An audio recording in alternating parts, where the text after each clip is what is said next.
Le disciple doit s'accrocher à cette idée que la pureté est la clé de tout. De la vie éternelle, de la clairvoyance, de la santé, de la joie, de la puissance, du savoir. Quand vous vous purifiez, la lumière entre et sort plus facilement. Et vous commencez donc à y voir plus clair, à devenir plus lucide. Les particules maladives qui nuisent à la santé sont chassées et vous devenez mieux portant. Celles qui entravent la volonté sont rejetées et vous devenez plus fort. Tout ce qui est ténébreux et obscur vous quitte.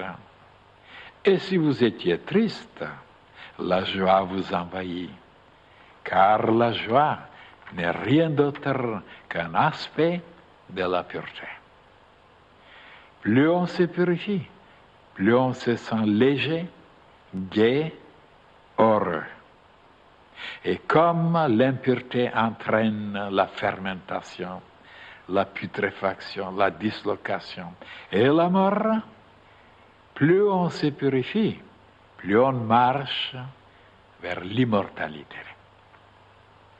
Donc, l'immortalité, la joie, le bonheur, le savoir, la puissance, la santé ne sont rien d'autre que des aspects différents de la pureté.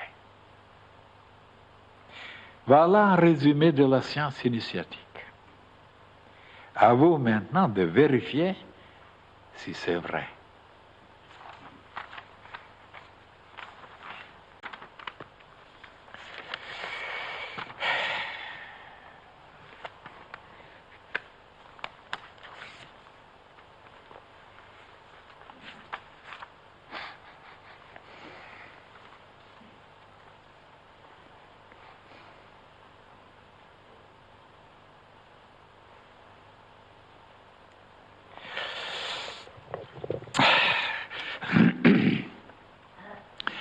Malgré que j'ai déjà parlé, mes chers frères et sœurs, sur la pureté, et même je vous ai indiqué sur l'arbre, vous voyez, de la vie, où se trouvait la pureté. Et c'était Yesod. Yesod, ça veut dire la base. Et pourquoi alors la pureté, c'est la base de tout?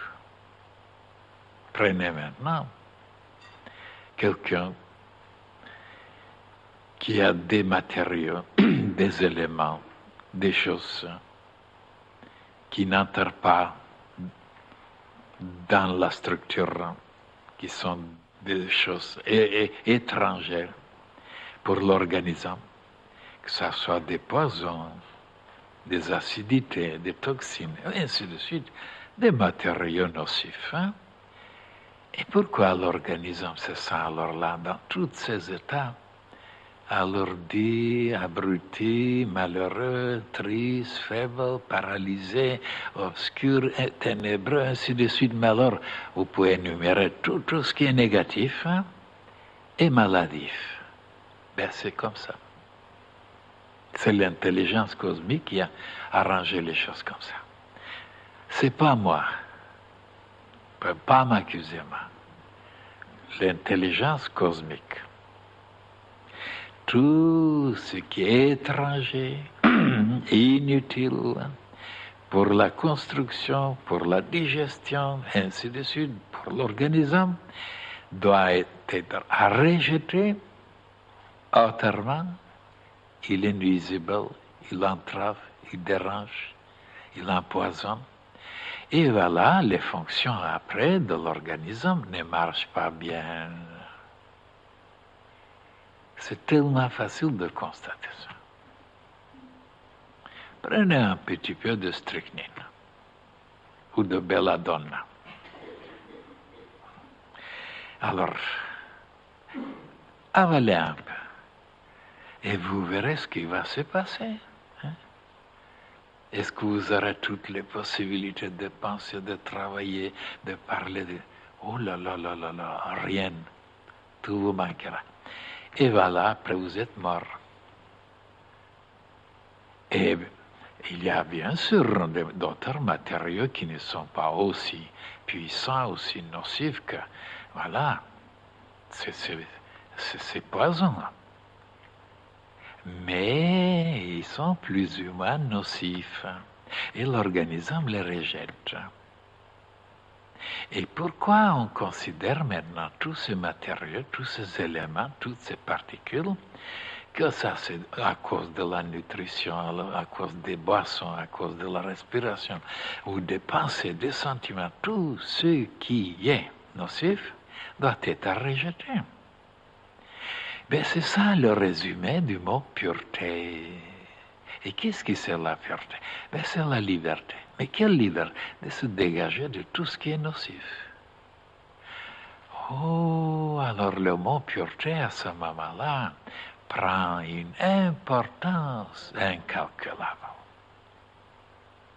Et comment ça se fait que maintenant, justement, c'est ce côté-là qui est négligé le plus? Il y a d'autres choses sur lesquelles on se concentre. On veut les avoir, on veut les posséder. On travaille, on fait des efforts, des sacrifices, etc. Et la pureté, ben, on ne la cherche pas. Pourquoi? Parce qu'elle est là. L'organisme se charge, voilà, d'éliminer ce qui est nocif. Je vous assure, mes chers frères et sœurs, vous direz non, non, non, non, non, c'est pas vrai, c'est pas vrai, c'est pas vrai.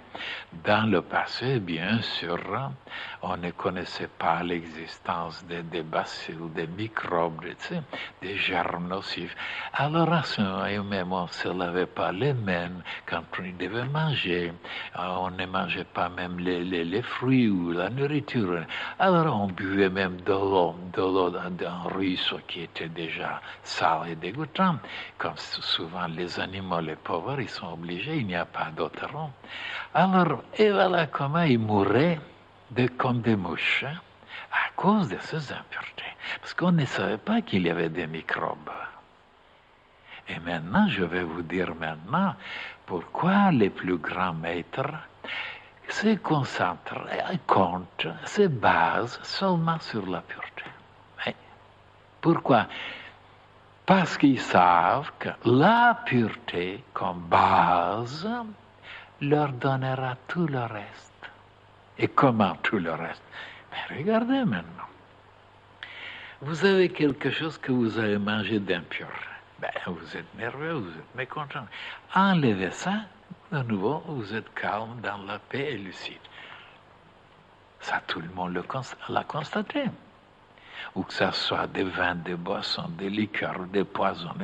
Donc, enlevez le poison, purifiez donc, ou certains qui doivent vomir, et ils se sentent bien après. Il faut donc enlever ce qui est nocif, ce qui est ténébreux.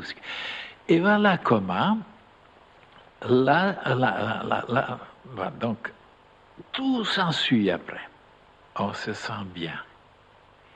Après, on se sent plus éclairé. La pensée marche mieux pour résoudre les problèmes, pour trouver certaines choses.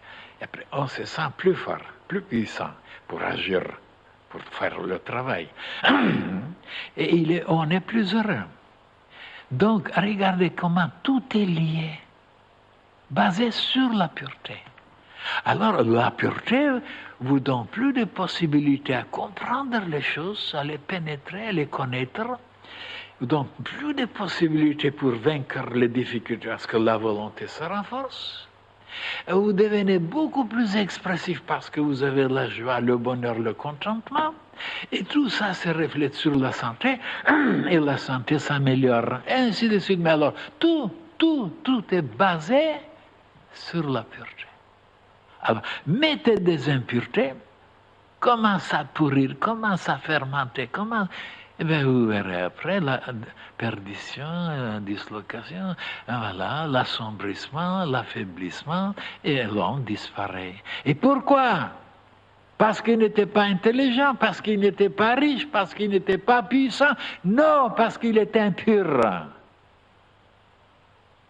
C'est l'impureté qui amène dans ce destruction. Et la pureté qui vous amène jusqu'au sommet, jusqu'au ciel. Et d'ailleurs, regardez encore, quand un enfant est dans la boue, dans la saleté, même la mère qui l'aime ne l'embrasse pas, il dit, va te laver. Hein? Même la mère qui l'aime. Et pourquoi ça ne sera pas la même chose de l'autre côté? S'il voit qu'on est embourbé, qu'on est sale, qu'on est dégoûtant, et ils ne viendront pas ni nous embrasser, ni nous conseiller, ni s'approcher. Pourquoi on ne va pas jusqu'à là à comprendre que tout est lié, ça correspond? Et alors, voilà, l'enfant est lavé, bien, alors la mère le prend, l'embrasse. Alors donc, de vouloir se purifier déjà c'est le commencement de la perfection, de la sagesse, de la toute-puissance. Seulement le désir de se purifier. Et ça, les gens ne savent pas ça non plus. Jamais ils ne pensent à ça. Ils se préoccupent de d'autres choses et ils ne peuvent pas les obtenir parce que la pureté empêche, comme je vous disais, l'impureté dans la lampe de pétrole a empêché la lumière de pouvoir sortir éclairée. Donc, alors quand on se purifie, plus on se purifie dans ses pensées, dans ses sentiments, dans sa nutrition, dans son comportement, la lumière, comme je vous ai dit, qui est déjà la lumière dans le cosmos, voilà, pénétrant dedans facilement, elle nous éclaire et on voit plus clairement comment se diriger, comment résoudre les problèmes, comment se comporter, quels sont les résultats, les conséquences de chaque chose que nous faisons. Ça, on le voit clairement à cause de la pureté. Et non à cause des lectures, à cause des universités, à cause. Non. Tous ces gens-là qui ont fait des universités, rien n'est clair dans leur tête, ni pour leur avenir, ni pour tout ce qu'ils font. Alors, c'est la pureté qui vous révèle tout, qui vous découvre tout, la pureté. Et voilà pourquoi les mystiques, les initiés, les religieux, ils ne pensaient qu'à la pureté.